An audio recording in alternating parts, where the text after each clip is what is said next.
School খেলতে যাওয়ার পর আমার ইনজুরি হয় একটা, আমার ডান পা ভেঙে যায় আর কি। 1 বছরের মতো রেস্ট করার পর নিজে নিজে আবার রিকভারি করলাম। ফুটসাল চ্যাম্পিয়নশিপ হইলো থাইল্যান্ডে, পার্টিসিপেট করি, এখানে টুর্নামেন্টে চ্যাম্পিয়ন হই। এটা তো সব প্লেয়ারের জন্য একটা গৌরবের বিষয়। জেলা প্রশাসন থেকে সংবর্ধনা পাওয়া সবাই আশা করে, তো আমিও আশা করছিলাম যে আমাকে একটা সংবর্ধনা দিবে, সেটা পাইলাম আর কি। ফার্স্টে শুরু হয়েছিল আমাদের ইন্টার স্কুল থেকে, ওখানে ইন্টার স্কুল খেলার মাধ্যমে আস্তে আস্তে খেলা স্টার্ট করি আর কি। প্র্যাকটিস করতে করতে শুরুতে আমি ন্যাশনাল টিমে কল পাই, আন্ডার 14, আন্ডার 16 এগুলোতে।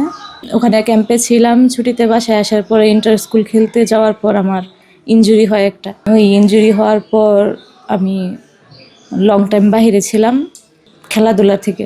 তারপর ডক্টর আমাকে 2 বছরের রেস্ট দিছিল। আমার ডান পা ভেঙে যায় আর কি। পা ভেঙে যাওয়ার পর 2 বছর রেস্ট বলছিল। তারপর আমি 1 বছরের মতো রেস্ট করার পর নিজে নিজে আবার রিকভারি করলাম। তারপর আবার শুরু করলাম জেলা টিম থেকে আর কি।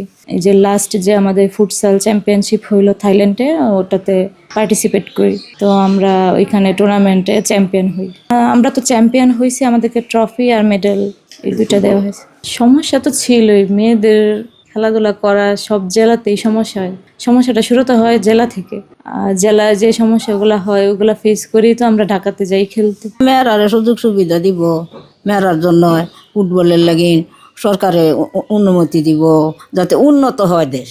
মেয়ের মানুষরা তো কিছু করতে পারে না, আল্লাহ যদি তারারে উন্নতি দেয়, ফেরার সুযোগ সুবিধা করে দেয়, আরো মেয়েরা খেলবো, তারার একটা ভবিষ্যৎ খেলাধুলার থেকে। আমার মেয়ে তো অনেক খেলছে, 10টা বছর খেলছে, আল্লাহ চাইছুন, তার ভাই দয়া করছুন। যারা দীর্ঘদিন ধরেই প্রশিক্ষণ করলো, ফুটসাল হলো সাফ উইমেন্স ফুটসাল, সেখানে আমাদের একজন সেজুতি ইসলাম স্মৃতি, সে খেলোয়াড় হিসেবে এবং আমাদের দল চ্যাম্পিয়ন হয়েছে। আমরা নেত্রকোনা জেলা ক্রীড়া সংস্থা তথা পুরো নেত্রকোনাবাসী সেজুতি ইসলাম স্মৃতি যে বাংলাদেশ ন্যাশনাল যে ফুটবল টিম আছে, সেখানে যে বর্তমানে একটা আপডেট সংস্করণ আছে ফুটসাল, সেই ফুটসাল আন্তর্জাতিক অঙ্গনে গিয়েছে এবং সেখানে চ্যাম্পিয়ন হয়ে ফিরে এসেছে। আমরা বাংলাদেশের নাগরিক নেত্রকোনাবাসী এবং জেলা ক্রীড়া সংস্থার পক্ষ থেকে তাকে শুভেচ্ছা জানিয়েছি। আজকে আমাদের নেত্রকোনা জেলার গর্ব, Bangladesh South Asia Games champion, সারা বাংলাদেশের গর্ব, অর্থাৎ আমাদের নেত্রকোনার কৃতি সন্তান।